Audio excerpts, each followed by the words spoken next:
ডিসেম্বরের পর আন্তর্জাতিক টি-20-র মঞ্চে আর দেখা যায়নি বাংলাদেশকে। মাঠের বাইরে থাকা সেই সময়টাই যেন প্রভাব ফেলেছে আইসিসির সর্বশেষ র্যাঙ্কিংয়ে। দীর্ঘ বিরতির খেসারত দিতে হচ্ছে ব্যাটারদের, যদিও বোলিং বিভাগে দেখা মিলেছে সামান্য স্বস্তির। ব্যাটিং র্যাঙ্কিংয়ের তালিকা বলছে বাংলাদেশি ব্যাটারদের জন্য সময়টা মোটেও সুখকর যাচ্ছে না। এক ধাপ পিছিয়ে 18 নম্বরে নেমে গেছেন তানজিদ হাসান তামিম। একই ভাগ্য পারভেজ হোসেন ইমন ও সাইফ হাসানেরও। এক ধাপ অবনতি নিয়ে তাদের অবস্থান এখন যথাক্রমে 39 ও 40। তাওহিদ হৃদয় অবশ্য এই ধাক্কা সামলে রেখেছেন নিজের অবস্থান।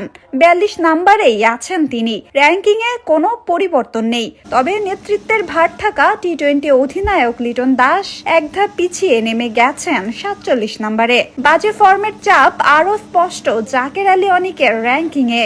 এক ধাপ অবনতি নিয়ে তিনি এখন আছেন 72 নম্বরে। ব্যাটিংয়ে যখন ধসের ছবি, তখন বোলিং বিভাগে একটু ভিন্ন গল্প।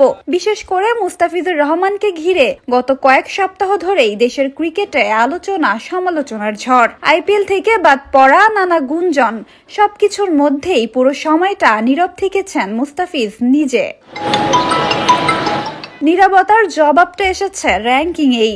আইসিসির সর্বশেষ টি-20 বোলারদের তালিকায় এক ধাপ এগিয়ে এখন 7ম স্থানে বাংলাদেশের এই বাঁহাতি পেসার। দ্য ফিজের রেটিং পয়েন্ট এখন 665, যা তাকে বিশ্বের সেরা বোলারদের কাতারে আরও শক্তভাবে বসিয়ে দিয়েছে।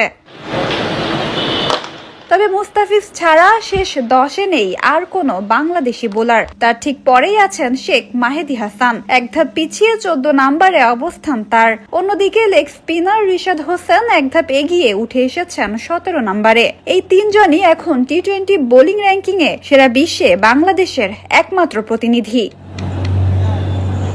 এদের বাইরে নাসুম আহমেদ রয়েছেন 26 নম্বরে, আর এক ধাপ উন্নতি নিয়ে তানজিম হাসান সাকিব উঠে এসেছেন 35 নম্বরে। দীর্ঘদিন ইনজুরি ও ফিটনেস সমস্যার মধ্য দিয়ে যাওয়া তাসকিন আহমেদের অবস্থান 53 নম্বরে।